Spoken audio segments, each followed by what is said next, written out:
Sure, absolutely. So, what's happening here in the whole semiconductor world, chip world, right, is there's a massive shortage. You've heard about it from, GM shutting down plants and not making cars because they got the cars, they can make everything, but they need the chips to make them work, right?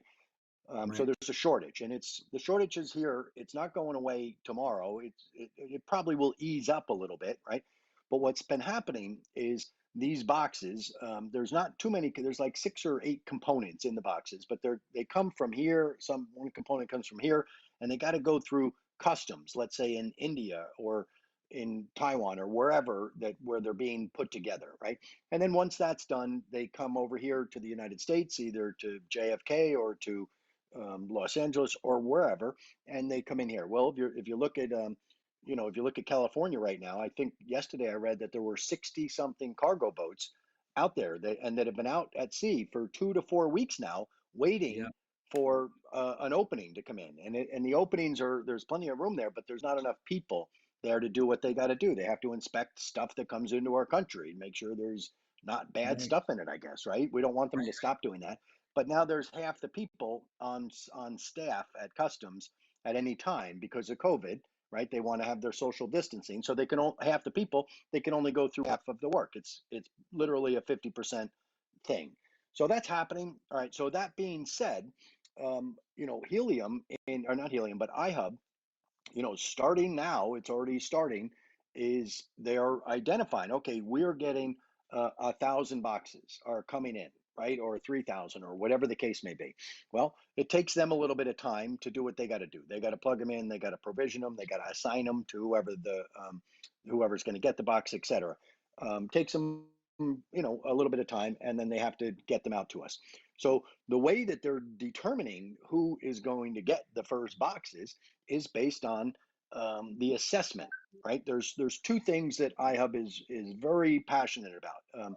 One is making money, right? For you, me, them, everybody, right? That's important for everybody. So the one-off boxes, right? When you go on our Tuesday or Thursday training, we'll talk about this. But your one-off box, which is a box that you can plop down in an area, and it's automatically going to start making money because there's already a development of boxes around it, right? So it's going to automatically plug in and start having witnesses. Then there's a second strategy, which is going out into the middle of nowhere where there's no boxes within 20 miles in sight. And there is where you can build a cluster. A cluster is, take a half a mile, put your house, and that doesn't even have to be your house, anybody's house. Put a pin down and draw a half a mile circle around it, right? That's what we call the green zone. Well, if you have 6 people reserve boxes, yourself and 5, then that's going to be what we call a 6 pack.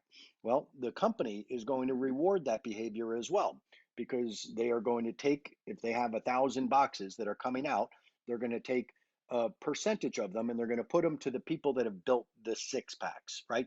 Because IHUB knows that if you put 6 boxes, and if you look at the helium track map and you see that green zone that I'm talking about, if you put 6 boxes physically in those locations, all in the same day, well, overnight, they're all going to talk to each other and start making money. It's going to happen, right? They're not going to make money if you just put one at a time in. They have to put all 6 in at the same time so that they're talking to each other, right? Other ones, I saw one today that was perfect where a guy had 4 out of 6 in a 6 pack, right? But it happened to be in an area that as soon as those 6 get fired up, there was already 20 other green dots, within 10 miles of it that they were gonna. So not only are going to talk to each other, but they're going to talk to the existing network that's there. So those are the kind of things that we have to look for on the map to go try to build that, right? I could pretty much Yeah. go to any city and say, not city, but any suburb city, let's call it, right? Hmm. You have your cities, right? You have your New York, your Philadelphia, etc. To me, the gold right now is the suburbs, right? Is well, I'm on the East Coast, so I'm always thinking about going west, right? Because there is no going east; it's the Atlantic Ocean. So where I Yeah. live, I'm always thinking about every city is along the eastern seaboard, so it's going inland, right? So it's going west. But if you happen to be out in the middle of, if you're in Chicago, well, then you got east. Well, actually, in Chicago, you don't have east either because you got the Yeah. lake. Uh-huh. But you got south, whatever your city um, is you're going in the direction that needs coverage, right?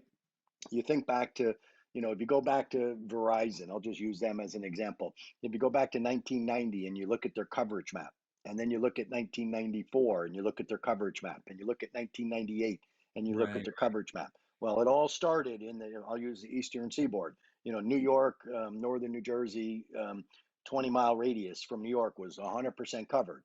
You get out into the suburbs, and it took years, 10 years, 20 years. Some places don't even have it today, right? Yeah. So that just think about this is going to grow the exact same way that a Verizon cell phone network did. So go look back at those maps and see how they grew and figure out where you want to position yourself because it's coming to a town near you. It is Yeah. coming.